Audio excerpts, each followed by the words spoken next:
എല്ലാവർക്കും നമസ്കാരം. കേട്ടുകൊണ്ടിരിക്കുന്നത് ജുനിഫിം 90.8 ആണ്. ആൻഡ് നിങ്ങളുടെ കൂടെയുള്ളത് ഞാൻ RJ മാനസി. ഇന്ന് നമ്മൾ ലോക ഭൗമദിനം ആചരിക്കുന്ന ഒരു ദിവസമാണ്. തീർച്ചയായിട്ടും ഭൂമിയുടെ ഏറ്റവും വലിയ സവിശേഷത എന്ന് പറയുന്നത് അതിന്റെ പച്ചപ്പും അതിന്റെ ആ ഒരു ഭംഗിയും മാത്രമല്ല, അതിന് നിലനിൽക്കാനായിട്ടുള്ള ഒരു ശേഷിയും കൂടിയാണ്. എന്നാൽ ആ ഒരു നിലനിൽപ്പ് ഏറ്റവും അധികം വെല്ലുവിളികളിലൂടെ കടന്നുപോയിക്കൊണ്ടിരിക്കുന്ന ഒരു കാലഘട്ടത്തിലാണ് നമ്മളൊക്കെ ഇങ്ങനെ ജീവിച്ചുകൊണ്ടിരിക്കുന്നത്. അപ്പം തീർച്ചയായിട്ടും ഭൂമിയുടെ ആ ഒരു സസ്റ്റൈനബിൾ ഡെവലപ്മെന്റിനെയും സർവൈവലിനെയും കുറിച്ചൊക്കെ നമ്മൾ സംസാരിക്കേണ്ടത് വളരെ പ്രധാനമാണ്. അതുകൊണ്ട് തന്നെ ഇന്ന് ഈ ഒരു ഭൗമദിനത്തിൽ അതിനെക്കുറിച്ച് വളരെ ഡീറ്റെയിൽഡ് ആയിട്ട് സംസാരിക്കാനായിട്ട് നമ്മുടെ കൂടെ ഉള്ളത് government college Kottayam department of geology professor ആയിട്ടുള്ള ഡോക്ടർ അനീഷ് AU ആണ്. അപ്പൊ നമുക്ക് സാറിനെ ഈ ഒരു സ്പെഷ്യൽ ടോക്ക് ഷോയിലേക്ക് സ്വാഗതം ചെയ്യാം. നമസ്കാരം സർ. നമസ്കാരം.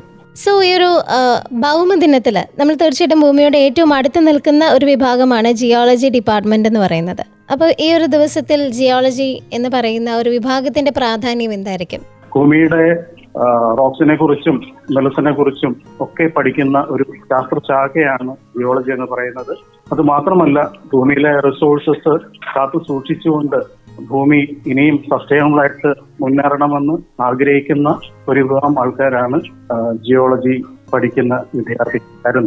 അതുതന്നെയാണ് ഈ ഒരു സബ്ജക്റ്റിന്റെ പ്രാധാന്യം. ഓക്കെ. വേനൽക്കാലത്ത് നമ്മൾ കേരളത്തിലെ ഏറ്റവും അനുഭവിക്കുന്ന ഒരു പ്രശ്നമാണ് ഇപ്പൊ ഈ ഒരു സമയത്ത് കുടിവെള്ള പ്രശ്നം വളരെ രൂക്ഷമായിട്ട് ഇങ്ങനെ നേരിട്ടുകൊണ്ടിരിക്കുകയാണ്. അപ്പോൾ പലരും തേടുന്ന ഒരു ഓപ്ഷനാണ് ഭൂഗർഭജലം എന്ന് പറയുന്നത്. പക്ഷേ അതിലും ഇപ്പോൾ കാര്യമായ കുറവ് സംഭവിച്ചുകൊണ്ടിരിക്കുകയാണ്. അപ്പം ജിയോളജി എന്തൊക്കെ കാര്യങ്ങളാണ് ഈ ഒരു കാര്യവുമായിട്ട് റിലേറ്റ് ചെയ്തിട്ടുള്ളത്, അല്ലെങ്കിൽ എന്തൊക്കെ കാര്യങ്ങളാണ് നമുക്ക് അതിനുവേണ്ടി ചെയ്യാൻ പറ്റുന്നത്? പ്രധാനമായിട്ടും നമ്മളെ ഒരു ലൈഫ് സ്റ്റൈൽ ഒത്തിരി മാറിയിട്ടുണ്ട്. നമ്മളെല്ലാവരും തന്നെ ന്യൂക്ലിയർ കുടുംബങ്ങളിലേക്ക് മാറിയിട്ടുണ്ട്. എല്ലാവരും തന്നെ ഒരു 6 സെന്റ് 7 സെന്റ് പ്ലോട്ടില് ഓരോരോ കിണർ പിടിക്കുന്നുണ്ട്. അത് മാത്രമല്ല, നമുക്കിപ്പോൾ മോട്ടോർ വെച്ച് പമ്പ് ചെയ്തിട്ടുള്ള പമ്പിംഗ് സിസ്റ്റംസ് ആണ് നമ്മൾ യൂസ് ചെയ്യുന്നത്. അപ്പൊ അതിൽ നമ്മൾ വെള്ളം ഉപയോഗിക്കുമ്പോൾ ധാരാളമായിട്ട് വെള്ളം ഉപയോഗിക്കുന്നുണ്ട്. ഏകദേശം ഒരു 150 ലിറ്റർ വെള്ളം ഒരു ദിവസം മിനിമം നമ്മൾ ഉപയോഗിക്കുന്നുണ്ട്. അത് അർബൻ ഏരിയയിലൊക്കെ വരുമ്പോൾ അത് 200 ലിറ്റർ വെള്ളത്തിലേക്കൊക്കെ മാറുന്നുണ്ട്. അപ്പോൾ പല ആൾക്കാർക്കും ഈ ഒരു വെള്ളത്തിന്റെ പ്രാധാന്യം മനസ്സിലാകുന്നില്ല എന്നുള്ള ഒരു വാസ്തവമുണ്ട്. വെള്ളം എവിടെ നിന്ന് വരുന്നു, വെള്ളം എങ്ങനെ ലഭ്യമാകുന്നു, ഇങ്ങനെയുള്ള കാര്യങ്ങളൊന്നും അറിയില്ലാത്ത ഒരു ജനറേഷനാണ് ഇപ്പോഴുള്ളത്. അപ്പോൾ നമ്മൾ ഉപയോഗിക്കുന്ന വെള്ളം വളരെ സൂക്ഷിച്ച് ഉപയോഗിക്കുക എന്നുള്ളതാണ് പ്രധാനമായിട്ട് പറയാനായിട്ടുള്ളത്. നമ്മളിപ്പോൾ ടോയ്ലറ്റിൽ നമ്മളൊരു ഫ്ലഷ് ചെയ്ത് കഴിയുമ്പോൾ നഷ്ടപ്പെട്ടു പോകുന്നത് 20 ലിറ്ററോളം വെള്ളമാണ്. അപ്പൊ അങ്ങനെയുള്ള ഫ്ലഷ് സിസ്റ്റംസ് ഒക്കെയാണ് നമ്മൾ യൂസ് ചെയ്തുകൊണ്ടിരിക്കുന്നത്. പണ്ട് കാലങ്ങളിൽ മഗ്ഗും ബക്കറ്റും ഒക്കെ വെച്ചിട്ടാണ് നമ്മൾ ടോയ്ലറ്റൊക്കെ യൂസ് ചെയ്തുകൊണ്ടിരുന്നത്. പക്ഷെ അതൊക്കെ മാറി ഇപ്പോൾ ഫ്രീ ആയിട്ട് ആണ് നമ്മൾ വെള്ളം ഉപയോഗിച്ചുകൊണ്ടിരിക്കുന്നത്. അപ്പൊ അങ്ങനെ ഓരോരോ കുടുംബങ്ങളും ഓരോരോ വ്യക്തികളും അവരുടെ ആവശ്യത്തിനനുസരിച്ച് വെള്ളം ഉപയോഗിക്കുമ്പോൾ വെള്ളത്തിന്റെ അളവ് എന്ന് പറയുന്നത് കോൺസ്റ്റന്റ് ആണ്. പക്ഷെ ഉപയോഗിക്കുന്ന ആൾക്കാരുടെ എണ്ണവും അതിന്റെ എമൗണ്ടും വളരെ കൂടുതലാണ്. അതുതന്നെയാണ് പ്രധാനപ്പെട്ട ഒരു വെള്ളത്തിന്റെ ദൗർലഭ്യത്തിന് കാരണമായിട്ട് മാറുന്നത്. അപ്പോൾ നമ്മുടെ ജീവിത രീതികളിൽ തന്നെ ചെറിയ മാറ്റങ്ങൾ നമ്മൾ വരുത്തുകയും അതിനനുസരിച്ച് വെള്ളത്തിനെ കൺസർവ് ചെയ്യാനുള്ള ഒരു ശ്രമമാണ് ആദ്യമായിട്ട് ഉണ്ടാകുന്നത്. ആ ഒരു മൈൻഡ് സെറ്റ് മാറിക്കഴിഞ്ഞാൽ മാത്രമേ ഉള്ളൂ ജലത്തിന്റെ ലഭ്യത നമുക്ക് ഉറപ്പുവരുത്താനായിട്ട് സാധിക്കും. ഈ ഭൂഗർഭജലത്തിന്റെ അളവിൽ നമുക്ക് എന്തെങ്കിലും മാറ്റങ്ങൾ വരുത്താൻ എന്തെങ്കിലും ചെയ്താൽ പറ്റുമോ? കൺസ്ട്രക്ഷൻ റിലേറ്റ് ചെയ്തിട്ട് നമുക്ക് ചെയ്യാൻ പറ്റുന്ന ഒരു കാര്യം റീചാർജിങ് എന്ന് പറയുന്ന പ്രോസസ്സാണ്. മഴവെള്ളം ഭൂമിയിലേക്ക് കിനിഞ്ഞിറങ്ങാൻ പറ്റുന്ന രീതിയിലുള്ള സംവിധാനങ്ങളിലേക്ക് നമ്മൾ മാറേണ്ടതായിട്ടുണ്ട്. ഇപ്പോൾ ഒരു 7 സെന്റ് സ്ഥലമാണെങ്കിൽ പോലും അവിടെ കംപ്ലീറ്റ് ആയിട്ട് പേവറുകൾ വിരിച്ചുകൊണ്ട് വെള്ളത്തിനെ ഒഴുക്കിവിടുന്ന രീതിയിലേക്ക് നമ്മൾ മാറിയിട്ടുണ്ട്. അപ്പോൾ ജലം കിനിഞ്ഞിറങ്ങിയാൽ മാത്രമേ ഉള്ളൂ നമുക്ക് നമ്മുടെ കിണറുകളിൽ ആ വെള്ളം കിട്ടുകയുള്ളൂ. അപ്പോൾ അതിനുള്ള ഒരു സംവിധാനത്തിലേക്ക് നമ്മൾ മാറേണ്ടതായിട്ടുണ്ട്.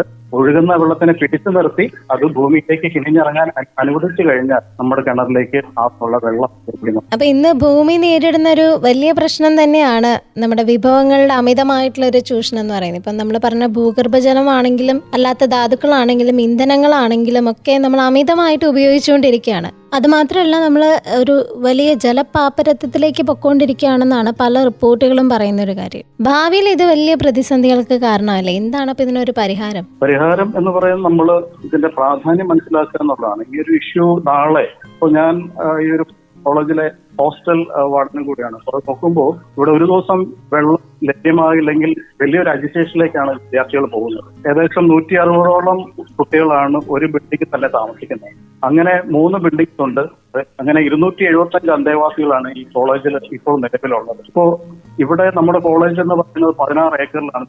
അവിടെ ഏകദേശം 4 ബോർവെല്ലുകളും 4 ഓപ്പൺ വെല്ലുകളാണ്. അപ്പൊ അതിൽ നിന്നുള്ള വെള്ളമാണ് ഉപയോഗിക്കുന്നത്. ഇപ്പൊ ചില ആൾക്കാർ ഉണ്ട് ബ്രഷ് ചെയ്യുമ്പോൾ തന്നെ വെള്ളം ടാപ്പിലൂടെ ഒഴുകുന്ന ശബ്ദം കേട്ടുകൊണ്ട് ബ്രഷ് ചെയ്യുന്ന ആൾക്കാരുണ്ടാകാം. ഷേവ് ചെയ്യുമ്പോൾ ടാപ്പ് തുറന്നിട്ട് ഷേവ് ചെയ്യുന്ന ആൾക്കാരുണ്ടാകാം. അങ്ങനെയുള്ള ആറ്റിറ്റ്യൂഡ് ഇപ്പോഴും വെച്ച് പുലർത്തുന്ന ആൾക്കാരുണ്ട്. അപ്പോൾ അങ്ങനെ അപ്പോൾ ടാപ്പ് ഓൺ ചെയ്ത് വെക്കുമ്പോൾ തന്നെ എത്രമാത്രം വെള്ളമാണ്. അപ്പോൾ അങ്ങനെയുള്ള ചെറിയ കാര്യങ്ങൾ ചെയ്തുകൊണ്ട് നമുക്ക് ജലത്തിന്റെ അളവിനെ നമുക്ക് സംരക്ഷിക്കാനും കൺസർവ് ചെയ്യാനായിട്ട് സാധിക്കും.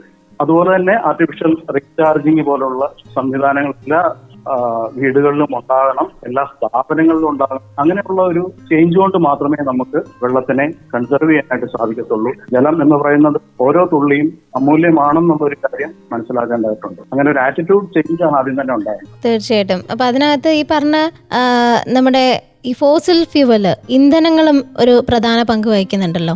അപ്പം അതിൽ എങ്ങനെയാണ് നമുക്ക് മാറ്റങ്ങൾ വരുത്താൻ പറ്റുക? അതായത് ഇപ്പം LPGക്ക് പകരം നാച്ചുറൽ ഗ്യാസ്, ബയോഗ്യാസ് പോലുള്ള ഓപ്ഷൻസ് ഒക്കെ അവൈലബിൾ ആണെങ്കിലും ആളുകൾ കൂടുതലും ഇപ്പോഴും അതിനകത്തോട്ട് എത്തിയിട്ടില്ല. അതിപ്പോ വാഹനത്തിന്റെ ഇന്ധനം നോക്കുകയാണെങ്കിൽ കൂടുതൽ ആൾക്കാർ ഇലക്ട്രിക് വാഹനങ്ങളിലേക്ക് മാറുകയാണെങ്കിൽ ഫോസിൽ ഫ്യൂവലിന്റെ മേളിലുള്ള ഒരു ഇമ്പാക്ട് നമുക്ക്.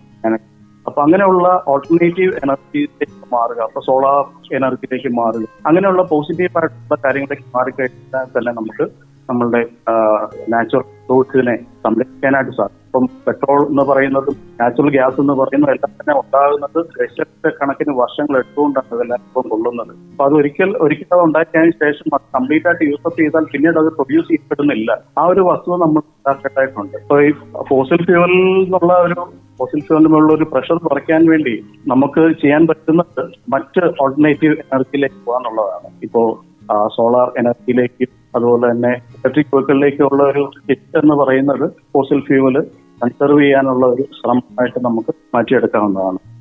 ഫോസിൽ ഫ്യൂവൽ വൈസായിട്ട് യൂസ് ചെയ്യാനുള്ള ഒരു സ്റ്റെപ്പായിട്ട് നമുക്ക് മാറ്റിയെടുക്കാം. സോ ഈ ഒരു ഭൂമിയുടെ കാര്യം പറയുന്ന സമയത്ത് വായു, ജലം, മണ്ണ് ഇതിലൊക്കെ ഉണ്ടാവുന്ന ഒരു മലിനീകരണം, പ്രത്യേകിച്ച് പ്ലാസ്റ്റിക് മാലിന്യങ്ങൾ കൊണ്ടുണ്ടാവുന്ന മലിനീകരണങ്ങൾ എന്താണെന്നുള്ളത് നമ്മൾ ഡെയിലി കാണുന്നതാണ്. നമുക്ക് ചുറ്റും നോക്കുമ്പോൾ തന്നെ അവിടെ ഇവിടെ എല്ലാം ഇങ്ങനെ വേസ്റ്റുകൾ ഇങ്ങനെ കുന്നുകൂടി കിടക്കുന്നത് നമ്മൾ കാണാറുണ്ട്. അപ്പോൾ ഇത് ശരിക്കും പറഞ്ഞു കഴിഞ്ഞാൽ നമ്മുടെ ഭൂമിയെ എത്രത്തോളമാണ് ദോഷകരമായിട്ട് ബാധിക്കുന്നത്? നമ്മുടെ മണ്ണിനെ എത്രത്തോളം ദോഷകരമായിട്ടാണ് അത് ബാധിക്കുന്നത്?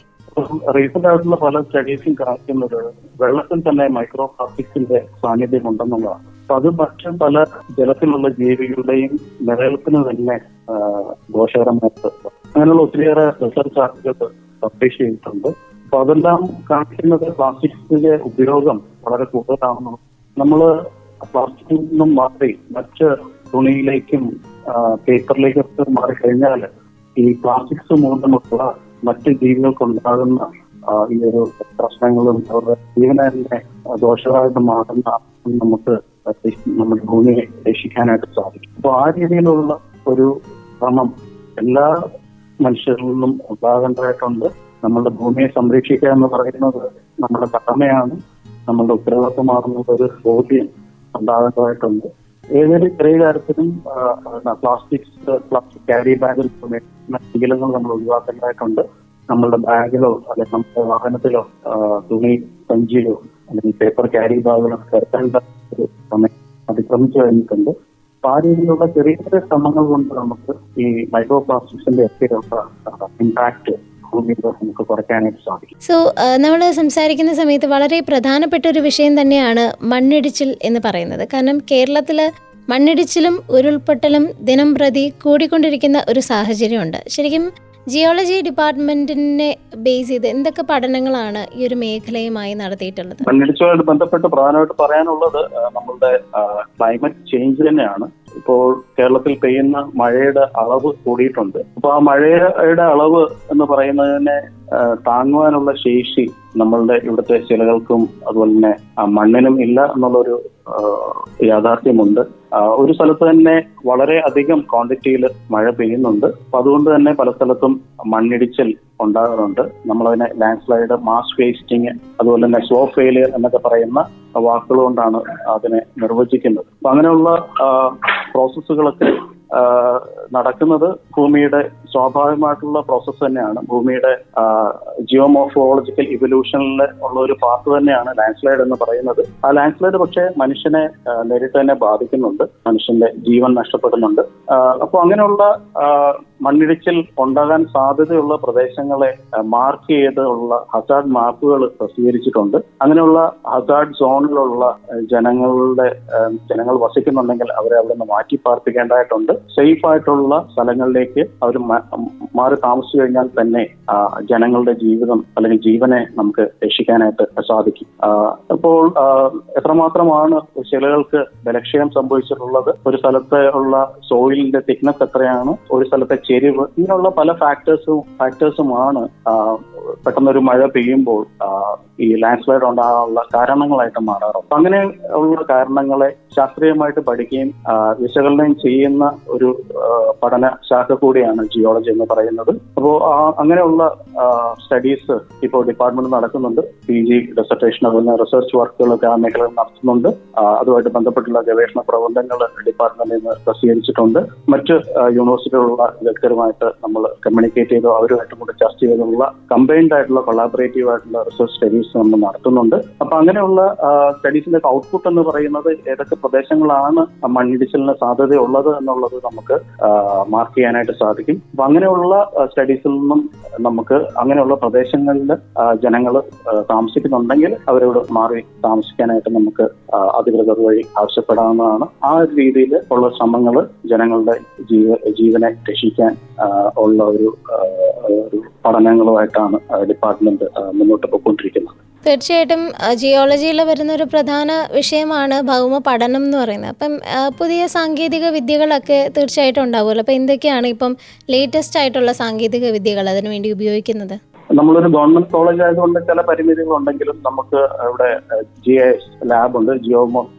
ജിയോഗ്രാഫിക് ഇൻഫർമേഷൻ സിസ്റ്റം സോഫ്റ്റ്വെയർ വെച്ചിട്ടുള്ള സാറ്റലൈറ്റ് ഇമേജറി പ്രോസസ് ചെയ്തിട്ടുള്ള പഠനങ്ങൾ നമ്മൾ നടത്തുന്നുണ്ട്. അതുപോലെ തന്നെ ഡയറക്റ്റ് ഫീൽഡിൽ പോയിട്ട് അവിടുത്തെ റോക്സിന്റെ സ്ട്രെങ്ത്, അവിടുത്തെ റോക്സിന് എത്രമാത്രം അപക്ഷയം സംഭവിച്ചിട്ടുണ്ട്, എത്രമാത്രം അത് വെതേർഡ് ആണ്, അവിടെയുള്ള ഒരു പ്രദേശത്തുള്ള സോയിലിന്റെ തിക്നെസ്, അതിന്റെ സവിശേഷതകൾ, മണ്ണിടിച്ചിലുണ്ടാകാൻ കാരണമാകുന്ന സോയിൽ ടൈപ്പ്, ഇങ്ങനെയുള്ള കാര്യങ്ങളെല്ലാം തന്നെ പഠിച്ചുകൊണ്ടിരിക്കുകയാണ്. ഇപ്പോൾ ഈ വർഷം PG സ്റ്റുഡൻസ് ചെയ്യുന്ന പ്രധാനപ്പെട്ട ഒരു സ്റ്റഡി എന്ന് പറയുന്നത് ഈ ഉരുൾപൊട്ടൽ നടന്നിട്ടുള്ള സ്ഥലങ്ങളിൽ തന്നെ സാമ്പിളുകൾ ശേഖരിച്ചുകൊണ്ട് ഡീറ്റെയിൽഡ് ആയിട്ടുള്ള സ്റ്റഡീസ് ആണ് നമ്മൾ ഈ വർഷം നടത്തിക്കൊണ്ടിരിക്കുന്നത്. അത് മണിമല നിലച്ചൽ റിവറിലുള്ള ലാൻഡ്സ്ലൈഡ് ഉണ്ടായിട്ടുള്ള പല സ്ഥലത്തു നിന്നും സാമ്പിളുകൾ എടുക്കുകയും അത് ഇപ്പോൾ വിശദമായിട്ട് ഞങ്ങൾ പഠിച്ചുകൊണ്ടിരിക്കുകയും ചെയ്യുകയാണ്. എത്രമാത്രമാണ് അവിടുത്തെ പാറകൾ അല്ലെങ്കിൽ ശിലകൾ അപക്ഷയത്തിന് വിധേയമായിക്കൊണ്ടിരിക്കുന്നത് എന്നുള്ള സ്റ്റഡീസും കൂടെ ഈ പ്രാവശ്യം നമ്മളുടെ റിസർച്ച് വർക്കിൽ ഉൾപ്പെടുത്തിയിട്ടുണ്ട്. അപ്പോൾ അങ്ങനെയുള്ള പുതിയ ഔട്ട്പുട്ടുകൾ ഞങ്ങളുടെ സ്റ്റഡീസിൽ നിന്ന് ഉണ്ടാകുമെന്നാണ് പ്രതീക്ഷിക്കുന്നത്. കൂടുതലും നമ്മൾ അഡ്വാൻസ്ഡ് ആയിട്ട് ടൂളുകൾ ആയിട്ടുള്ള റിമോട്ട് സെൻസിങ് ഉപയോഗിക്കുന്നുണ്ടെങ്കിൽ കൂടിയും ഫീൽഡ് വർക്കിലൂടെ, അതായത് ഒരു സ്ഥലത്ത് പോയിട്ട് അവിടുന്ന് ഡയറക്റ്റ് ആയിട്ടുള്ള മെഷർമെന്റ് എടുത്തിട്ടുള്ള ഒരു പഠനത്തിനാണ് ഞങ്ങൾ മുൻതൂക്കം കൊടുക്കുന്നത്. ഓക്കെ. അപ്പം നമ്മൾ പരിസ്ഥിതി ലോല പ്രദേശങ്ങളായിട്ട് പല പ്രദേശങ്ങളെയും തരംതിരിക്കാറുണ്ട്. അപ്പം എന്താണ് ശരിക്കും അതിന്റെ അടിസ്ഥാനമായിട്ട് വരുന്നത്? ജിയോളജി പരമായിട്ട് സംസാരിക്കുമ്പോൾ ഒരു സ്ഥലത്തെ ചെരിവ്, അവിടുത്തെ റോക്ക് ടൈപ്പ്, അവിടുത്തെ ഒരു റോക്ക് എത്രമാത്രം വെതേർഡ് ആണ്, ഇങ്ങനെയുള്ള കാര്യങ്ങളാണ് ജിയോളജിയിൽ ഞങ്ങൾ ഒരു സ്ഥലത്ത് ഈ മണ്ണിടിച്ചിൽ ഉണ്ടാകാൻ സാധ്യതയുണ്ടോ ഇല്ലയോ എന്നുള്ള കാര്യത്തിൽ നിർവചിക്കാൻ വേണ്ടി എടുക്കുന്ന ബേസിക് ആയിട്ടുള്ള ഫാക്ടേഴ്സ് എന്ന് പറയുന്നത്. ഈ വർഷത്തെ തീം എന്ന് പറയുന്നത് അവർ പവർ അവർ പ്ലാനറ്റ് എന്നുള്ളതാണ്. അപ്പം ഈ ഒരു വർഷത്തെ ഭൗമദിനത്തിൽ എന്താണ് ജനങ്ങൾക്ക് കൊടുക്കാനായിട്ടുള്ള ഒരു പ്രധാന സന്ദേശം? പ്രധാന സന്ദേശം എന്ന് പറയുന്നത് ഭൂമി എന്ന് പറയുന്നതിന്റെ പ്രായം എന്ന് പറയുന്നത് 4600 മില്യൺ വർഷമാണ്. മനുഷ്യൻ ഭൂമിയുടെ പ്രായം വെച്ച് നോക്കുമ്പോൾ ഏറ്റവും യങ് ആയിട്ടുള്ള ഒരു ജീവജാലമാണ്. മനുഷ്യന് വേണ്ടി മാത്രമല്ല ഭൂമി സൃഷ്ടിച്ചിട്ടുള്ളത് എന്നുള്ള കാര്യങ്ങൾ നമ്മൾ മനസ്സിലാക്കേണ്ടതായിട്ടുണ്ട്. നമ്മൾ ഇവിടെ താമസിച്ചു പോയിക്കൊണ്ടിരിക്കുന്ന ചില അതിഥികൾ മാത്രമാണ്. അപ്പോൾ നമ്മളുടെ പല റിസോഴ്സുകൾ നമ്മൾ മറ്റ് ആൾക്കാരിൽ നമ്മൾ അല്ലെങ്കിൽ ഫ്യൂച്ചർ ജനറേഷനിൽ നമ്മൾ കടമെടുത്തിട്ടുള്ളതാണ്. ആ റിസോഴ്സുകൾ നമ്മൾ അവർക്ക് തന്നെ തിരിച്ചു കൊടുക്കേണ്ടതായിട്ടുണ്ട്. അപ്പോൾ ആ രീതിയിൽ നമ്മളുടെ നാച്ചുറൽ റിസോഴ്സസിനെ കൺസർവ് ചെയ്ത് പ്രൊട്ടക്ട് ചെയ്ത് അടുത്ത ജനറേഷനെ കൈമാറുക എന്നുള്ളൊരു ദൗത്യം നമ്മൾ ഈ ഒരു എർത്ത് ഡേയിൽ നമ്മളൊരു മുദ്രാവാക്യമായിട്ട് എടുക്കണം എന്നുള്ളതാണ് പറയാനായിട്ടുള്ളത്. Okay, thank you sir. അപ്പം ഈ ഒരു വേൾഡ് എർത്ത് ഡേയിൽ ഇത്രയും കാര്യങ്ങൾ നമുക്ക് വേണ്ടി വിശദീകരിച്ചു തന്നതിന് ഒരുപാട് നന്ദി. Thank you so much. Thank you. ഭൂമി എന്ന് പറയുന്നത് ഒരാളുടെ മാത്രം അവകാശമായിട്ടുള്ള ഒരു കാര്യമല്ല. തീർച്ചയായിട്ടും ആ ഒരു ഭൂമിയിൽ നമ്മളായിരിക്കുന്ന സമയത്ത് നമുക്ക് കുറച്ച് റെസ്പോൺസിബിലിറ്റീസും കൂടി ഉണ്ട് എന്ന് നമ്മളെ ഓർമ്മപ്പെടുത്തുന്ന ഒരു ദിവസം കൂടിയാണ് വേൾഡ് എർത്ത് ഡേ ആയിട്ടുള്ള ഇന്നത്തെ ഈ ഒരു ദിവസം നമ്മളോടൊപ്പം ഇത്രയും നേരം ഉണ്ടായിരുന്നത് government college Kottayam geology department professor ആയിട്ടുള്ള ഡോക്ടർ അനീഷ് ആണ്. തീർച്ചയായിട്ടും മരങ്ങൾ നട്ടുപിടിപ്പിക്കുക, ഭൂമിയെ സംരക്ഷിക്കുക, അതുപോലെ മാലിന്യങ്ങൾ വലിച്ചെറിയാതിരിക്കുക, ഭൂമിയിൽ അവൈലബിൾ ആയിട്ടുള്ള റിസോഴ്സസിനെ കണ്ടറിഞ്ഞ് ഉപയോഗിക്കുക. ഇതൊക്കെ നമ്മൾ ഡെയിലി കേൾക്കുന്ന കാര്യങ്ങളൊക്കെ തന്നെയാണ്. പക്ഷേ ഇത് ജീവിതത്തിലേക്ക് എത്രമാത്രം നമ്മൾ പ്രാവർത്തികമാക്കിയിട്ടുണ്ട് എന്ന് സ്വയം ചോദിക്കാൻ കൂടി വേണ്ടിയിട്ടുള്ള ഒരു ദിവസമാണിത് എന്നും കൂടി ഓർമ്മപ്പെടുത്തിക്കൊണ്ട് തൽക്കാലം ഇന്നത്തെ ഒരു സ്പെഷ്യൽ ചാറ്റ് ഷോയിൽ നിന്നും this is me RJ Manasi signing off.